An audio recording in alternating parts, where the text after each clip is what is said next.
Hi, so for anyone watching this video that does not know who I am, my name is Sarah, and I am not an expert of any kind. I am not a doctor, I'm not a nurse, I'm not an infectious diseases specialist. I graduated high school by the skin of my teeth. However, what I do like to do is read the news. And so I thought that I would put a video together just talking about some basic information regarding COVID-19, which is, the subject of the current pandemic, the global pandemic, the coronavirus that we're all hearing about. So I do have some pages here. I wrote a script. Well, whether I stick to it or not remains to be seen. So what we'll do is we'll start with talking about what is a coronavirus. So coronaviruses are a family of viruses that are transmitted between animals and people. So they can range from, just a regular cold to much more severe illnesses like SARS or like MERS. The strain of coronavirus that is the current pandemic is COVID-19. And previous to this outbreak, it wasn't seen in humans. Now, common symptoms of coronaviruses tend to be respiratory. So you're going to have things like a lot of times people have a fever, but they're also, getting a cough. I'm hearing a lot about dry cough. And, people end up with shortness of breath, which is a little bit more severe. And I know one of the big concerns with regard to this virus is the potential to have pneumonia.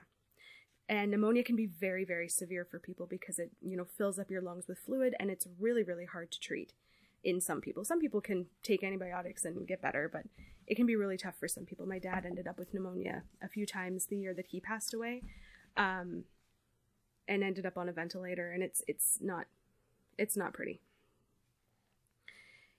So COVID-19 can be spread from being sneezed on or coughed on by somebody who is infected, or you can touch a surface that somebody's germy droplets have settled onto, and then you might touch your face, touch your nose, touch your mouth, and the virus can be transmitted that way. Now, I did watch Joe Rogan's podcast. He recently had an infectious diseases expert on, and he actually mentioned that it might even be as simple as being breathed on, because it's coming, the virus is in the droplets that you expel. So even when you breathe, you're sending out droplets. It's not quite as much as when you're coughing and sneezing, but I'm assuming that that's where he's coming from with that, because I feel like breathing on somebody is really, really simple, but that could be how it's spreading. Now, another issue with COVID-19 is that it's very contagious. So more contagious than the flu. From what I've read, for every one person that catches the seasonal flu, they infect approximately 1.3 people. Now, for people who end up infected with COVID-19, they're going to infect 2.2, I've also seen the number 2.5 people. So you're going to infect twice as many people with COVID-19 as with the flu. Ways to protect against COVID-19 are proper hand washing and disinfecting surfaces, practicing proper social distancing by avoiding crowded places, and staying home unless you need to go to the grocery store and get groceries, or if you need to go to the pharmacy and get medications.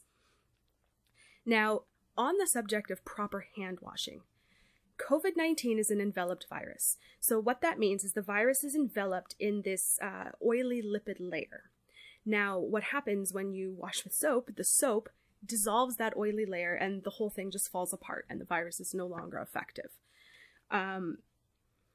So that's why you're always being told that proper hand washing technique with soap and water is really going to be one of our best defenses against this virus, if not the most helpful defense against the virus.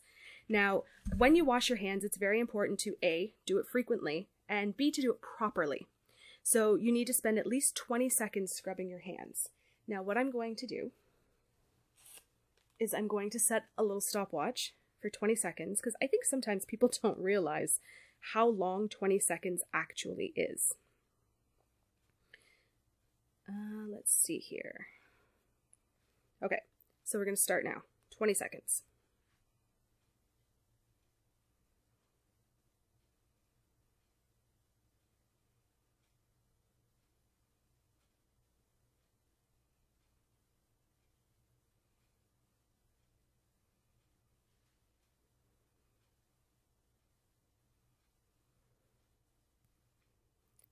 So that was about 20 seconds. It's a lot longer than you think. So a lot of people like to sing a song or something just to kind of help pass the time or make sure that they're getting the right number of seconds in. And we need to practice proper hand washing techniques. So you're going to wet your hands, you're going to get them soapy and lather them up, and you're going to scrub, and you're going to make sure you get in your thumbs, and you want to make sure that you're getting in between your fingers, and you want to get under your fingernails, and then rinse off when you're done. Dry your hands with a paper towel. And if you are, say, in a public restroom, you want to use a paper towel to turn off the tap, and you want to use a paper towel to grab the door. Because if you wash your hands and you rinse them and then you immediately touch the tap or you touch the door to leave, you're just touching germs again. So it's important to create barriers between your hands and all these germy surfaces. Now, this probably isn't going to apply as much when you're at home, because you can control how frequently you're cleaning and disinfecting the surfaces in your own home. And you're living with your own germs. You're not living with like the public's germs. But I would recommend that if you have COVID-19, if you know you're positive for it, I would take some extra precautions and make sure you're cleaning and disinfecting a lot more in your own home also. Now, moving on to something called social distancing. I would say get used to this term because we're going to be hearing it for a while. Social distancing is the practice of staying away from other people. COVID-19 can be easily spread if an infected person coughs or sneezes within like 3 to 6 feet of you. It's very, very easy to contract it if you're that close to somebody. So not only that, but if somebody coughs or sneezes just out into the air, like they don't cough into their elbow, they just and they send the droplets out. It does take time for those droplets to settle onto a surface or onto the ground. And, that period of time can, from what I've read, take upwards of 3 hours for those particles to eventually settle. So if you kind of go walking through where somebody has just coughed or sneezed and those particles haven't had a chance to settle and you breathe them in, there's a chance you could get sick. So it's important to have less physical or close contact with people. So we're going to stop shaking hands with people. Don't hug and kiss grandma and grandpa during this time. So we need to keep as much distance from each other as we can so that we can slow the spread. Now, another phrase that we are going to be hearing a lot is flatten the curve. Flatten the curve is based on a graph. So you kind of have the number of people with the virus versus like when, like the date. We don't want to see a graph where it's like spiked up like this, because that means there's a very high number of people who are sick in a very short period of time. That is a very high curve, and we're trying to avoid that situation. We want to flatten the curve, so we want to slow the spread so that there's less people who are sick at any one given time. So instead of having this huge peak, we can kind of bring it down a little more evenly. I hear a lot of people say things like, what's the point in closing everything down? We're probably all going to get this virus anyway. And that's probably not entirely inaccurate, because I've heard a lot of news articles say that, anywhere from 40 to 70% of the entire planet could end up getting this virus. But the point is to slow the speed at which it spreads. The more people we have infected at any one given time, the more people that are going to need medical treatment. And if we can't flatten the curve, our hospitals can become completely overwhelmed by the volume of patients and just collapse under the weight. So if we can slow things down, we give our hospitals a fighting chance at managing the virus. It will give hospitals time to treat people without being overwhelmed. For example, doctors in Italy, because Italy is one of the countries, I think Italy is the hardest hit outside of China. They're having to prioritize who can be treated based on how likely the person is to survive, because they have such a high number of patients. They just don't have the resources to treat everybody. So we have to remember there are only so many hospitals. There's only so many beds. There's only so many ventilators. There's only so many doctors and nurses. So, we don't have an unlimited supply of these things. So say you have one ventilator that's available, but you have 2 or 3 patients that need it. Doctors are going to have to prioritize. They're going to have to figure out which of those 3 patients is the most likely to survive and treat that patient. Those other 2 people may end up dying. And they may have been able to be saved otherwise had there been enough resources, but they're just so overloaded with so many sick people all at one time that they're having to make some really hard decisions. And it's incredibly heartbreaking because, doctors and nurses, they go into this profession because they want to help people. That's why they do it. They care about the health and safety of others. And they're having to make these incredibly difficult decisions. So I'm hoping that here in Canada, because we're taking precautions hopefully sooner than these other countries that got hit first have, that we can avoid a similar situation by flattening the curve and slowing the spread. Now, I do want to talk about a couple things that I keep seeing people say online. I see a lot of people saying things like, why is this such a big deal? The flu kills more people every year, and we don't shut everything down for that. Well, for starters, we have some immunity to a regular seasonal flu. We also have vaccinations, which are not, 100% effective because there's different strains and they mutate all the time. But they're effective enough, if you do get the flu, maybe it won't be as severe. We have ways of dealing with regular flu. We have no immunity to COVID-19, and we have no vaccinations because this is new. This is a virus that's only been around for, I want to say, since either November or December. So it's very new. On top of that, it is much more contagious than the flu, and it has a higher mortality rate. So the seasonal flu has a mortality rate of about 0.1%. So what that means is for every 1,000 people, 1 is going to pass away. Now, the last I heard from the World Health Organization, they have COVID-19's mortality rate at 3.4%. So that means for every 1,000 people, 34 are going to die. And those numbers can add up really quickly.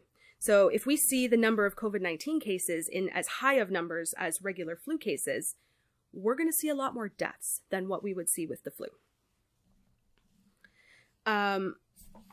We have to remember this is brand new. Like, we haven't had this seen in humans prior to this initial outbreak. And it is a rapidly evolving situation. So things change. Like when I just said that the World Health Organization has listed the mortality rate as 3.4. Initially, they thought it was around 2%. And they had to update that and increase it because more people than they anticipated were passing away. I think a lot of us are hoping that eventually, once we get a handle on testing, we're going to see that the mortality rate is lower than we initially anticipated. I think part of the problem right now is that countries just aren't testing enough. And I mean, there's not enough tests to go around for everybody. So they're prioritizing who gets tests based on whether you've traveled, whether you've been in contact with somebody who is known to already be infected. So like, we don't have the best numbers to go off of right now. Hopefully we will have more data in the coming months with more tests and more confirmed cases. Another thing you hear people say is, stop worrying so much about this. It's only dangerous to people who are older or have underlying health issues. Please stop saying this. Those lives, the lives of older people and people with underlying health issues, are just as valuable as your young and healthy life. And it comes across as very insensitive when you say things like that. Like, oh, I'm not worried. It's only going to affect these people over here. Well, those people over there have valuable lives too. If a young and healthy person catches this virus, they will likely experience either mild symptoms or they may not even have symptoms. They might be asymptomatic. However, they can carry the virus and spread it to other people. So keep in mind the highly contagious nature of this virus. Say you, a young, healthy person, get infected. If you choose not to practice social distancing and go out and live your life as normal, you're putting the health of vulnerable people in danger. Remember, statistically, you're going to infect approximately 2 other people if you get sick. So what if, with your carefree attitude, you go out and live your best life during this pandemic and infect someone vulnerable? How about instead of saying things like, stop worrying, the virus is only serious for older people or people with underlying health issues, we kind of shift to saying things more like, this virus is really problematic for our older populations and people with underlying health issues. We really need to do what we can and take every precaution to keep our most vulnerable citizens safe. A lot of people aren't worried about getting sick themselves, as they're young and healthy with a good immune system. What they're trying to do by staying inside and not going out and living their life is protecting vulnerable people. Like, I'm not terribly worried about being sick. I have a good immune system. I'm asthmatic. I do have asthma, but it's fairly well controlled. So I'm not as worried, but I mean, I'm worried about other people who are vulnerable getting sick. And if I happen to have it, because the incubation period for this virus can be up to 14 days. You might not even know you have it for 2 weeks. And in that time, you could be spreading it around to other people completely unknowingly, which is why we're being told to stay home. Unless we need to go out, we need to stay home. The next thing, the media is blowing this way out of proportion and creating all this panic. Well, no, they really aren't. What they're doing is reporting the news. This is a new situation that is rapidly developing day to day and sometimes hour to hour. I have yet to see a news report telling me that everyone should panic. I have yet to see a news report telling me that everybody's going to die. That's not what's happening here. What we're seeing is a constant stream of news about COVID-19 because there's a constant stream of new information becoming available. The media is not responsible for your reaction to their reporting. I'm going to say that again, a little louder for the people in the back. The media is not responsible for your reaction to their reporting. If you get panicked, that's on you. You are responsible for managing your own emotional responses to things. If you find the news stressful, just turn it off. You know, take a break from Facebook and Twitter. Change from a news station to something else. Give yourself a break from the constant coverage and do something that's going to help distract you, something that's going to relax you, something that's going to uplift your mood. This is going to be a long journey. And as we navigate our way through this pandemic together, we're going to come out on the other side with a whole lot more knowledge and wisdom than we had, even just a few months ago. So we have to remember too, things are going to change. What we need to do more of in this situation is take into consideration people who are not us. We need to think about other people. This is not the time to be selfish and be thinking only about yourself and your own wants. So we need to stop buying things in large quantities that we just don't need. There's no need for somebody to go in and buy a cart full of meat or a cart full of eggs or a cart full of toilet paper. You don't need all of that. And you're making it more difficult for somebody who doesn't have the financial ability to go and stockpile months and months worth of stuff at a time. You're making it so that they can't find anything when they need it. Stop going on vacations. Seriously, don't leave the country. You hear stories of people coming back from traveling recently and now they're testing positive. And it's we've known that coronavirus is a thing since January. And in the back of these people's minds, they have to know that traveling was not a smart idea. Especially, if you're traveling to the US, because they've dragged their feet a little on their response, I think. And their cases have exploded recently too. So we've had people that have tested positive in Canada that have recently returned from vacationing in the States. So let's just all stay home. We need to stay inside unless we need to go out. Avoid close contact with other people. These weeks that your kids are out of school, this is not a vacation. So don't be planning play dates or parties or any sort of activity where there's going to be a large number of people. And by large, I mean any more than a handful of people. So we absolutely must slow the spread of this virus. So pay attention to what people from other countries are saying, especially Italy, with everything that they've got going on. I've seen so many articles and Twitter threads from people that have been hit hard by COVID-19. They're trying to get through to people in other countries to say, hey, we didn't take this seriously at first either, but look what happened. It moved fast, because people are going from, this is fine, we're fine, to, a couple weeks later, oh my God, this is awful, we are not fine. So that happens quickly, literally in a matter of days or weeks. So be thankful that we have the internet and social media because we have access to the news as soon as it happens. And we can talk to people in other countries real time and get an idea of what's going on. So let's take advantage of the tools at our fingertips and learn something here. Let's grow from this incredibly distressing experience. We're going to come out okay on the other side. Humanity is resilient. A lot of people are resilient. And this is going to disrupt our way of life maybe for a while. It might not just be for a couple weeks. It might be for months that we have to do things differently. But, that's just how it has to be. And we're going to learn a lot from this. So we may end up changing certain things about our way of life later. We might say, hey, we need to have better response teams. We need to have a better plan in place for next time. We need to be far more prepared.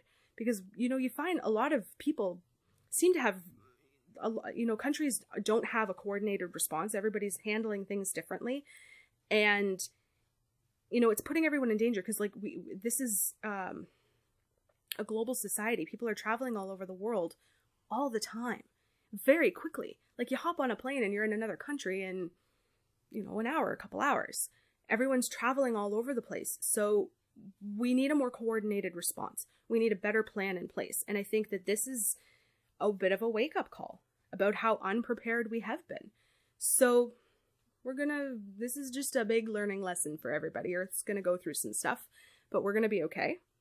We don't need to panic. We just need to understand what's going on and take the right actions. If you know that hand washing helps, hand wash.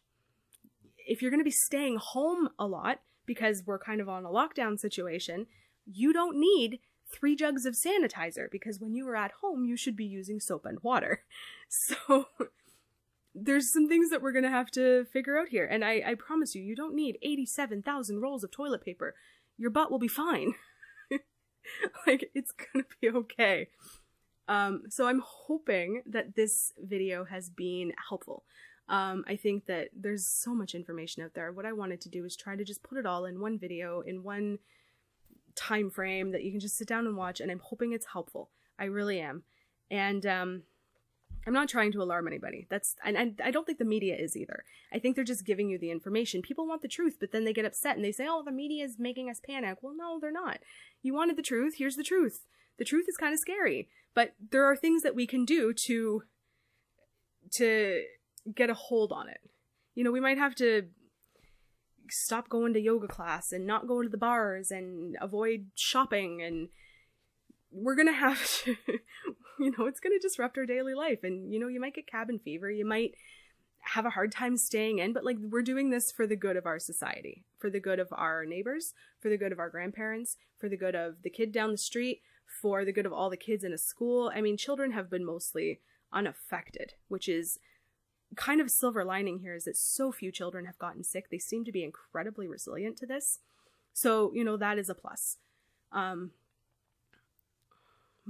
But, you see beaches in Florida completely full of people.